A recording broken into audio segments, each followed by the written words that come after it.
His Excellency Mr. Deng Xiaoxiang, Executive Vice Premier of the State Council of the People's Republic of China, His Excellency Mr. Ban Ki-moon, former Secretary General of the United Nations and Chairman of the Boao Forum for Asia, His Excellency Mr. Zhang Zhun, Secretary General of Boao Forum for Asia, Excellencies, ladies and gentlemen, Assalamu alaikum. Good morning. Thank you for inviting me to share my thoughts at this forum on the timely theme of Asia in the changing world towards a shared future. This forum takes place at a critical juncture. Global governance under multilateralism is being questioned. Geopolitical tensions are rising. Climate change is escalating. Debt burdens are unsustainable. Humanitarian crises are growing. Political will for development cooperation is weakening. The world is facing an alarming shortfall in collective action.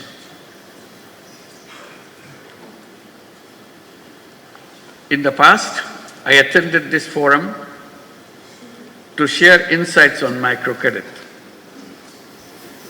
Today, I stand before you in a different capacity, representing a Bangladesh that underwent a historical transformation in July-August last year.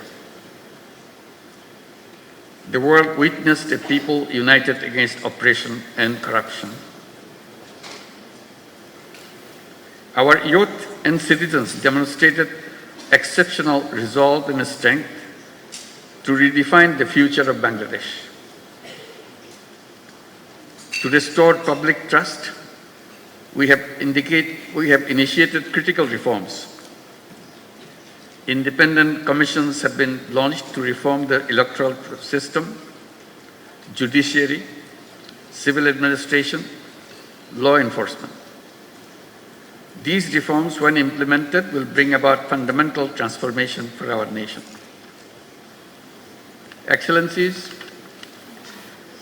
as we build a new Bangladesh, we face multiple challenges which are shared by other Asian countries. In particular, global financial market instability, political uncertainties, diplomatic tensions, and trade disruptions create volatility. Rising interest rates and debt servicing costs are deepening Asia's debt crisis. Despite global commitments to the 2030 agenda, progress is slow. Only 24% of SDG targets have been met.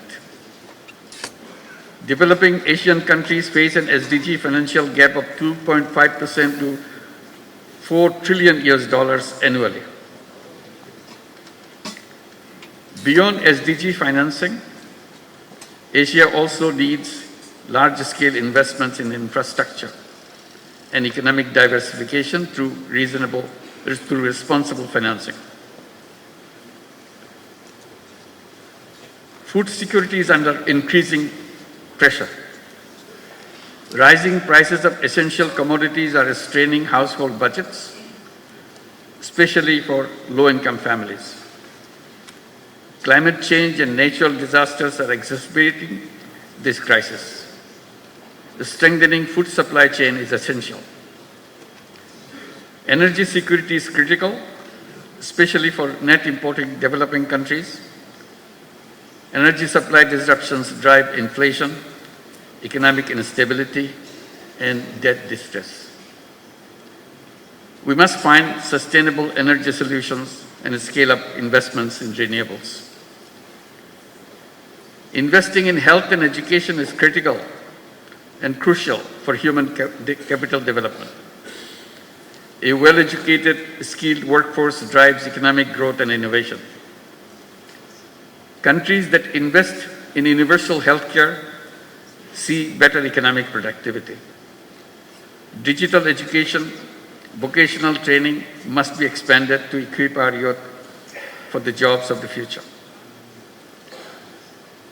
Distinguished audience, our civilization is at risk as we continue to embrace self-destructive economic values. The dominant economic model thrives on limitless consumption. It justifies over-extraction of resources and environmental degradation in the name of growth. We must shift towards sustainable economic models that prioritize people and the planet over the profit. The climate crisis poses an existential threat to humanity. In Asia-Pacific region, climate disaster-related economic losses are already enormous, which is equivalent to $65 billion. Climate vulnerable countries like Bangladesh are forced to divert resources towards disaster response, limiting investments in productive sectors. We need new, additional, accessible, non-ODA, non-debt creating, grant-based climate finance with an equitable distribution between adaptation and mitigation.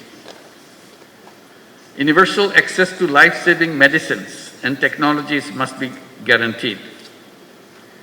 The COVID-19 pandemic was a wake-up call, highlighting deep inequalities in global health system.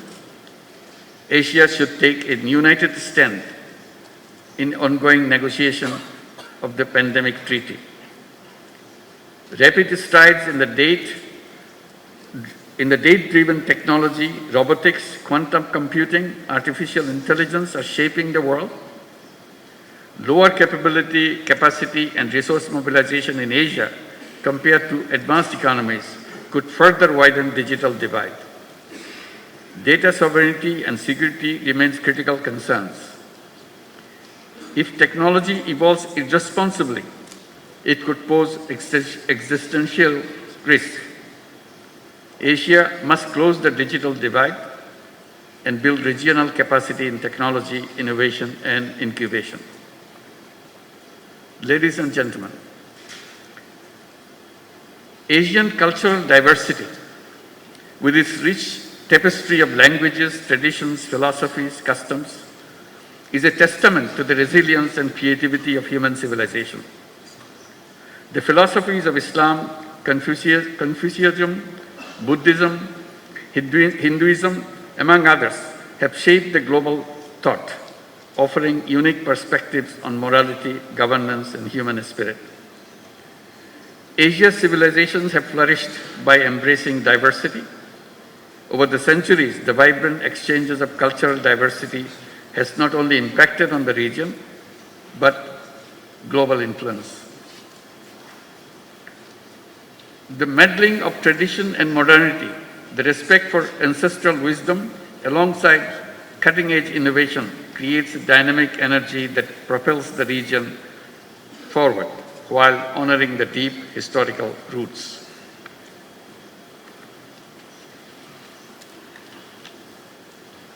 Asia's demographic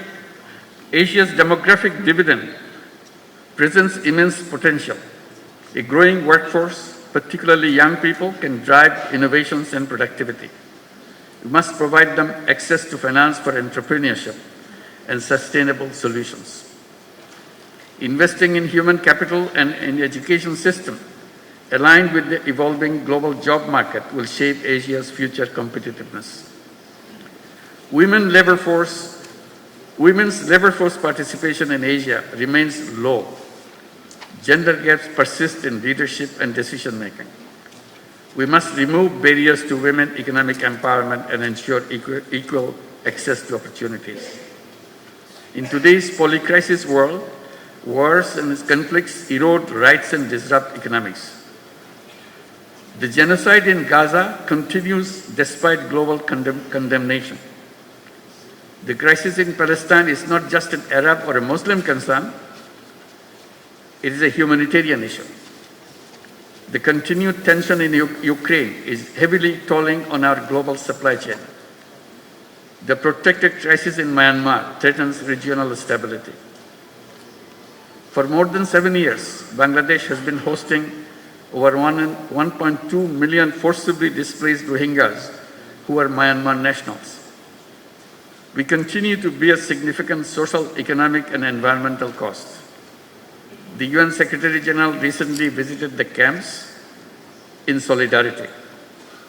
While global efforts are drastically shrinking but continuing, Asian leaders must come together to ensure their safe and dignified repatriation to their home country, Myanmar.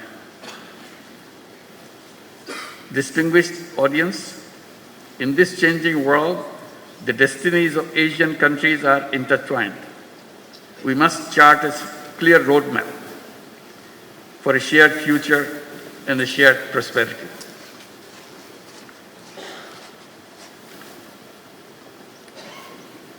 First, financial cooperation. Asia must create a sustainable financial mechanism. Regional MDBs and similar institutions should lead this effort. We need reliable funds that address our challenges and meet our growing demands.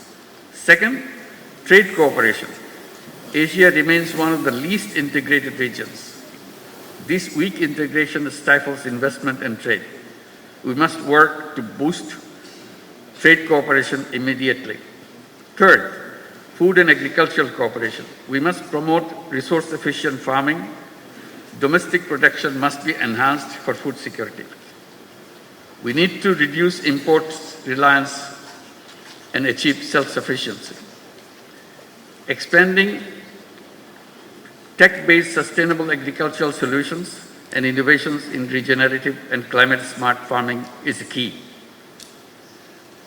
Finally, mobilizing intellectual resources and youth power must be at the center of our collective actions. We must lay the foundation for a new civilization, a self-preserving and self-reinforcing society. We must create a world of 3 zeros: zero net carbon emission, zero wealth concentration, and zero unemployment. Our economy should focus on social business, which is increasingly regarded as to chart the future of business, where innovation, purpose, and responsibility converge. Boao Forum and other similar initiatives in Asia should enhance collaboration of youth and entrepreneurs, and particularly youth entrepreneurs, to make Asia a better place for our generations to come.